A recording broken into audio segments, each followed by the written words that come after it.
Well, good afternoon and welcome to Bulbs 101. I think the big thing is you should not be afraid of bulbs. There are hundreds of them that will give you great color from the fall right into mid-spring, and they'll come up year after year.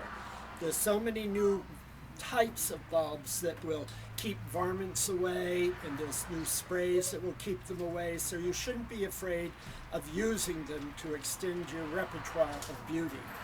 I think people are afraid for tulips, for instance, because they always get eaten. They say they only last 2 or 3 years, but think of 2 or 3 years of beauty and cutting that you don't have to go to the florist and buy your tulips from, and that you can get double tulips, as you see here.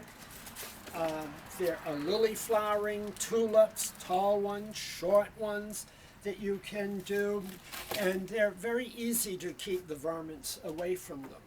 There's even fall flowering crocus that we have, and colchicum that come up in the fall that gives great color.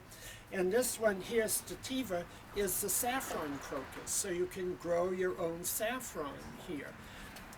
It's a way of buying a few at a time and adding to your clump of crocus to have it happen. And everybody thinks of Winterthur as having that fabulous display of daffodils in the spring. So why not start your own display of daffodils in the grass in areas that you don't mow?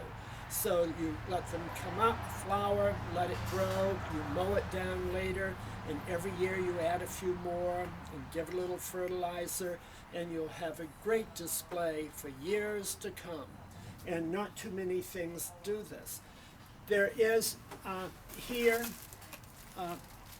is a bulb that smells like a skunk, and it is an old bulb used in Williamsburg period, and if you plant this in amongst them, that skunk flavor will permeate out and also help the voles and moles from not eating your bulbs that way.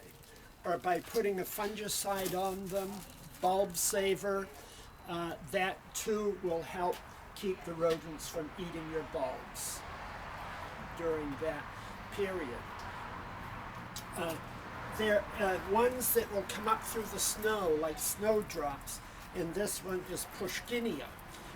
That's a very pale blue opening to white, gets about 5 inches tall at the most, flowers early, and will give you fabulous color and interest for something that is completely different. We have wood hyacinths, scillas that will come that look similar to grape hyacinths, but they'll take a lot of shade, and so you can plant them under your trees, in amongst holes in your pachysandra, vinca, to give color and have them come up, and they'll definitely spread and come up year after year without any trouble, and even the rabbits won't eat them. There's that bitterness to them. So it's a way of increasing and not be afraid of using it. And tulips, I think, if you think of it as being annuals, that you get 2 or 3 great years out of them with the appropriate feeding, and then you change out for new color. How exciting is that? Like you do a new wardrobe. Think of it as being another exploration in the garden with beauty.